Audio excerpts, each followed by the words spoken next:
ይሄን ቪዲዮ ከከፈታችሁት ሞስት ፕሮባብሊ ራሳችሁን ቢዝነስ መጀመር ትፈልጋላችሁ። በዚህ ምድር ልትሰሯቸው ከምትችሏቸው ትላልቅ ነገሮች መካከል አንዱ ቢዝነስ መጀመር ነው። ሐሳብ ዛሬ መጥቶልህ ዛሬ ቢዝነስ አይጀመርም። ገብቷል? 9 ወርም ይሁን አመትም ይሁን እያብላላው እያጤንከው እየተከታተልከው እየተንከባከብከው ነው እንጂ ዝም ብለህ ሐሳብ ዛሬ መጥቶልህ የዛሬ 9 ወር ቢዝነስ ስለጀመርክ አይሆንም።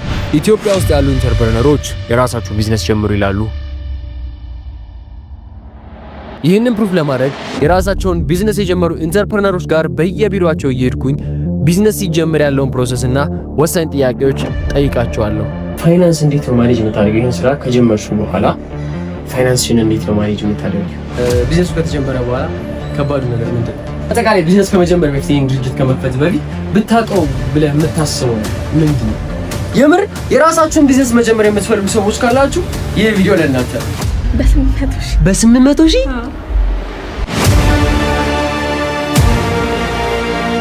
መነሻ ፖይንታችንም 22 ጎላጉል ህንጻ ይሆናል። እሺ፣ 4 ሜጀር ጥያቄዎች እንጠይቃለን። የመጀመሪያው ጥያቄ ቢዝነስ ከተጀመረ በኋላ ከባዱ ፓርት ነው። አንተ ከጀመርከው በኋላ ከባድ ፓርት የምትለው ምንድን ነው? አይ ቲንክ ማርኬቲንግ ይመስለኛል። ሰው ጋር አዌርነስ መፍጠር፣ ተደራሽነት መፍጠር ትልቁ ሜጀር ፓርት የሚባለው እሱ ነው። እሱ ላይ ከሰራ ማንኛውም ቢዝነስ ሰክሰስፉል ነው ይመስለኛል። ለሰዎች ሳልጠይቅ መግባቴ እዚህ ቢዝነስ ውስጥ ኦኬ። የሆነ ቢዝነስ ስትጀምር ሰዎችን ማማከር በጣም ጥሩ፣ በተለይ ደግሞ እዛ ዘርፍ ላይ ያሉ ሰዎች እዛ አካባቢ ላይ አንቺ ባለማማከርሽ ምን አይነት ኤክስፒሪየንስ አገኘሽበት? ማለት ከባዱ ፓርት አንደኛ ነገር ሎኬሽን በጣም ቦታ ይወስናል። ኦኬ። ቢዝነሱ ከተጀመረ በኋላ ቢዝነሱ ከመጀመሩ በፊት ያለው ነገር ራሱ በጣም አስል ነው። የመጀመሪያው ካፒታል ካለ ልጀምር ያሰብከው ቢዝነስ አለ፣ ምን ያህል ፕሮፊታብል ነው፣ ምን ያህል ጊዜ ሪተርን ይኖረዋል የሚለው ነገር እሱ ራሱ የቻለ ሀሳብ ነው። ከዛ እነሱ ነገሮች ደግሞ አሟልተህ ወደ ቢዝነሱ ጆይን ልታደርግ ስትል ላይሰንስ የሱ ፕሮሰስ አለ። እዛ ደግሞ ሴንተር ኤሪያ መፈለግ አለ፣ ላሰብከው ቢዝነስ ሴንተር የሆነ ኤሪያ መፈለግ አለ። ሁሉም ነገር አልከበደንም፣ የከበደን ስም ማውጣት ብቻ ነው። ዙፋሽን አይዲንግ ማለት ሰው ጋር ተቀባይነት ያለው ስም ማግኘት ማለት። ኦኬ። ከባዱ ፓርት እሱ ነበር። ደብሯት ያገኘናት በጣም ደብሯት። ምን ተፈጠረ? ምንስ እቃም ያመጣልኝ ሰው ያላመጣም ብሎኝ ከቻይና የገዛነውን እቃ የገዛሽውን እቃ ማለት ዴሊቨሪ አላደርግም ነው ወይስ ወደዚህ ብሎ አልመጣም ማለት እስካለሽ ድማለ ሌላ ሰውዬ የሚያመጣው ሰው አንዱ ሰውዬ ስልክ አጠፋ፣ አንደኛው ሰውዬ አላመጣም። ከፍለሽዋል? አይ ሲመጣ ነው የሚከፈለው። ኦኬ፣ ሲመጣ ነው የሚከፈለው። እና አላመጣም ማለት አንቺ ላይ ምን አፌክት ያደርጋል? አሁን እነዛ እቃዎች በምን አፌክት ያደርጋል? ስራ ይቀራል። ብር የተቀበልኩበት እቃ ነው እዚህ ብር የተቀበልኩበት ኦርደር ነው። ኦኬ።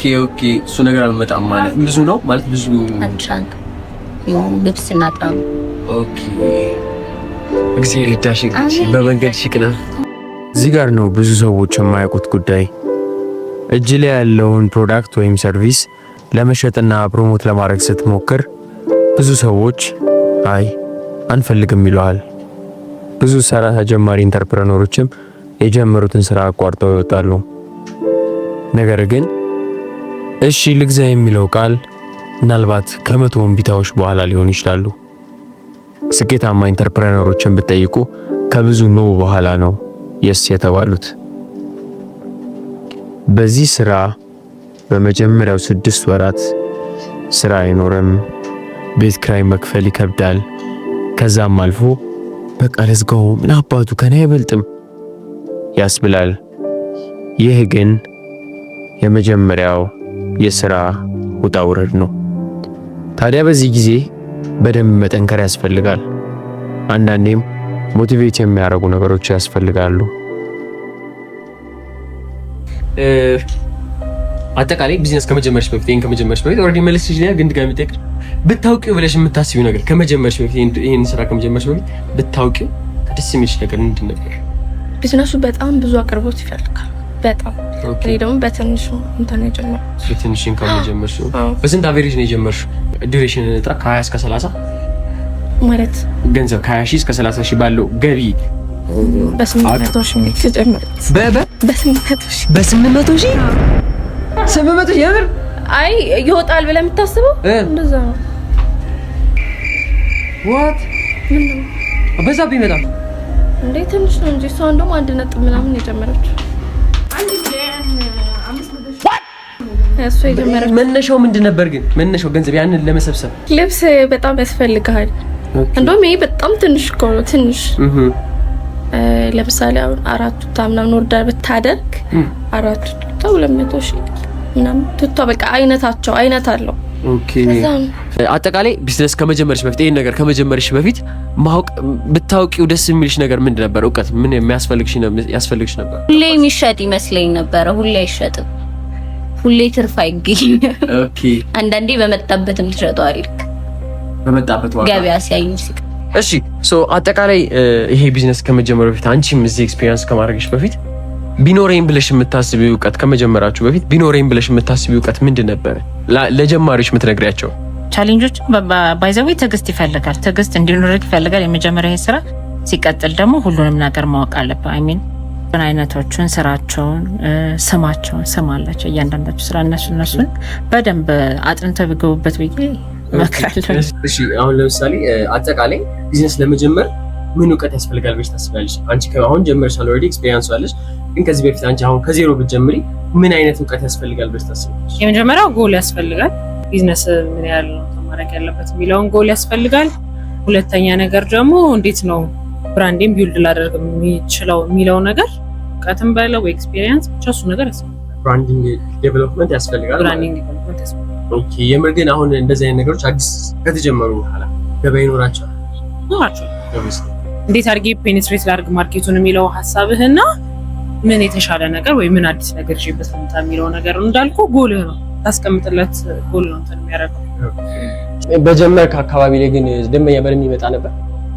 የለም ኖርማሊ ዜሮ ነበር። ጸጥ ያለ ነገር ነው። ኦኬ አንቲ ሶሻል ሚዲያ ላይ መስራት ሲጀምር ድረስ ጊዜውም አሁን ወደ ሶሻል ሚዲያ ስለዞረ ዋርኪንግ ከስተመር የምጠብቅ ከሆነ ኦብቪየስ ዘካ ነው። ሶሻል ሚዲያ ላይ ነው ሶሻል ሚዲያ ላይ ሞር ፎከስ ማድረግ እስከመጀመርኩበት ሰዓት ድረስ ጸጥ ያለ ነገር ነው። ስንት ጊዜ ሆነ ከጀመርክ? ኦልሞስት 7-8 ወር። ገበያ ግን በደንብ አለው አሁን ይመስገን ጥሩ እግዚአብሔር ይመስገን። እሺ ወደ ጥያቄ ደግሞ አጠቃላይ ቢዝነስ ከመጀመር በፊት ይሄን ድርጅት ከመክፈት በፊት ብታውቀው ብለህ የምታስበው ምንድን ነው? ባውቀው ብዬ የማስበው ነገር አይ ዊሽ እኔ ሲጀምር ቢዝነሱን አውቀው አይደለም የገባሁት። የሽቶ ስራ ያዋጣል ሲባል በቃ እንደማንኛውም ሰው ያዋጣል በተባለው የገባሁት። ኦኬ ግን መጀመሪያ ሪሰርች እንዲሰራ ያን ጥሩ ነበር ብዬ አስባለሁ። ሰው ባለህ ነገር ያዋጣል ስለተባልክ ብቻ መግባት ተባረክ እንደተባለው ነው።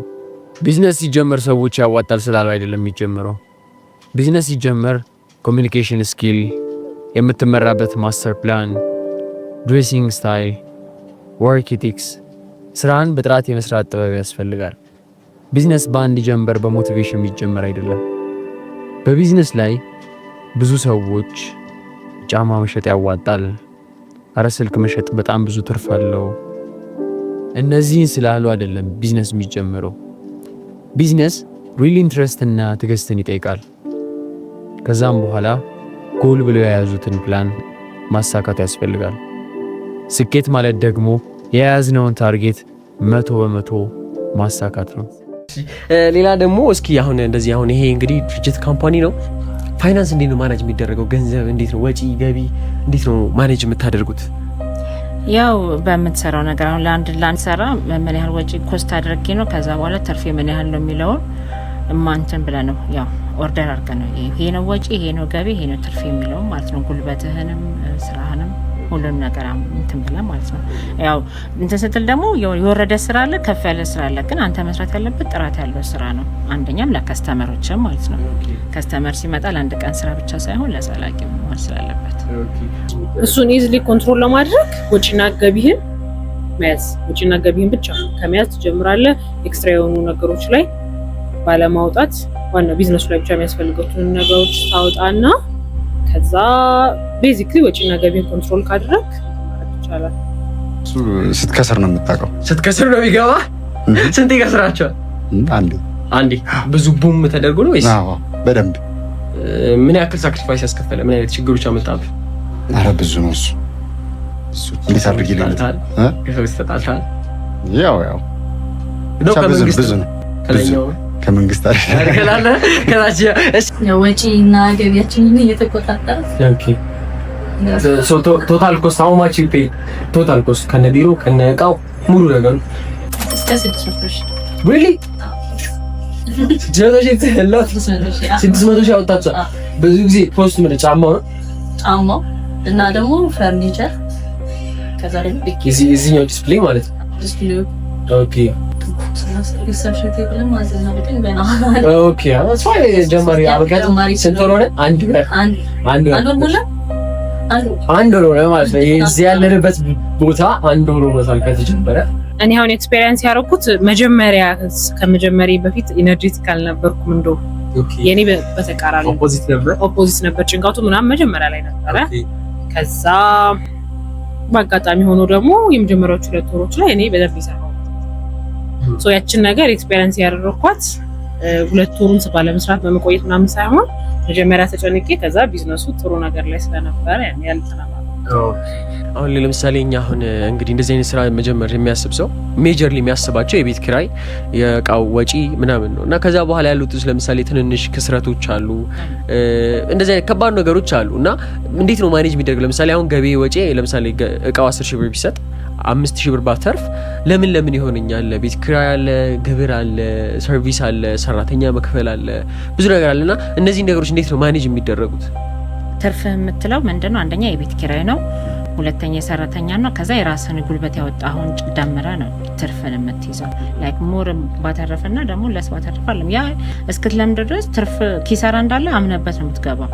ላይክ የቤት ኪራይ 2 ወር 3 ወር ሳትሰራ ልትከፍል ትችላለህ። የቤት ኪራይ ብቻ ከስተመር እስኪመጣ፣ ከዛ ከስተመር ከመጣ በኋላ ያለውን ነገር አንተ ነው የምታቀርበው እቃና የቤት ኪራይ ግን ትርፍህን የሰራተኛህን ደምረ ነው ትርፌ ማለት ያኑ ነው የምትለው። ከዛ ላይ 1,000 ቢሆን ይችላል እኮ የለፋት ዋጋ ኦልሬዲ ኩን እንጨርሱ 1,000 ቢሆን ትችላለች። ግን የቤት ኪራይ ግን ምንህን ከቻለ ኦልሬዲ ያ ነገር በቂ ነው ማለት ነው። የመጨረሻ ሜንታሊ እንዴት ነው አሁን የምትኝን ኪዮስ እንዴት ነው ማኔጅ የምታደርጊው? ያው በጸሎት ኦኬ በጸሎት ነው በቃ በጸሎት አንድና አንድ በጸሎት ነው በቃ። ስለዚህ ከእነዚህ ነገሮች ማኔጅ ታደርጊያለሽ? በቃ ማርያም እያልን ነው ያለነው።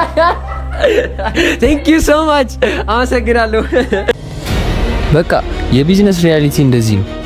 ለማንኛውም ይህ ቪዲዮ 10,000 ላይክ ከገባና ቢዝነስ ሚል ኮሜንት 100 ከሆነ እኔ ራሴ ከዜሮ ቢዝነስ ጀምሬ ማሳያችሁ ይሆናል። ታዲያ ይህ ቪዲዮ 10,000 ላይክ ይገባ ይሆን?